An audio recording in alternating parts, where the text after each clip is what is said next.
Memories flooded back as if past conflicts had only happened yesterday. At today's Armistice commemoration at Dunedin Cenotaph, a gentle rain began but became steadily heavier. However, it wasn't enough to dampen the powder on the 25-pound field gun, which fired on the stroke of the 11th hour, of the 11th day, of the 11th month.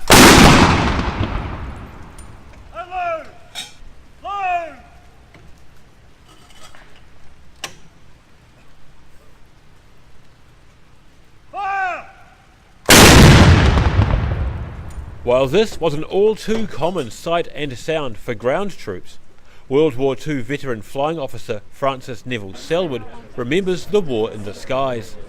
Selwood says even though it's many decades ago, he remembers the large numbers of people who never returned. I particularly remember, of course, the 55,628 men out of 122,000 who were killed in Bomber Command.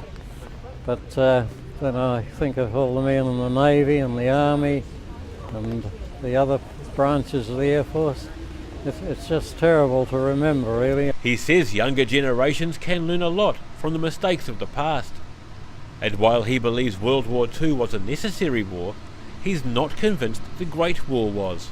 RSA Otago Southland District President Jennifer Glover describes Neville Selwood and people like him as a taonga. Oh, they're living treasures. They absolutely are, and it's an honour to spend 5 minutes in their company, and they give credibility to commemorations like this. She says it's important for all New Zealanders to remember the fallen and returned service personnel. It's very important to commemorate Armistice Day every year because we owe it to the memory of those fallen, those who gave their lives, and to their families.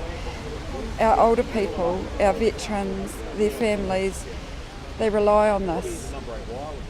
It reinforces that the sacrifice that their loved ones made wasn't in vain. The torch of remembrance has been passed to another generation, with young families braving the elements, and particularly with St Hilda's pupil Lola Garden, who shared her winning speech from the Cyril Bassett VC speech competition. At the coming down of the rain, we did remember them. Daryl Baser, The South Today.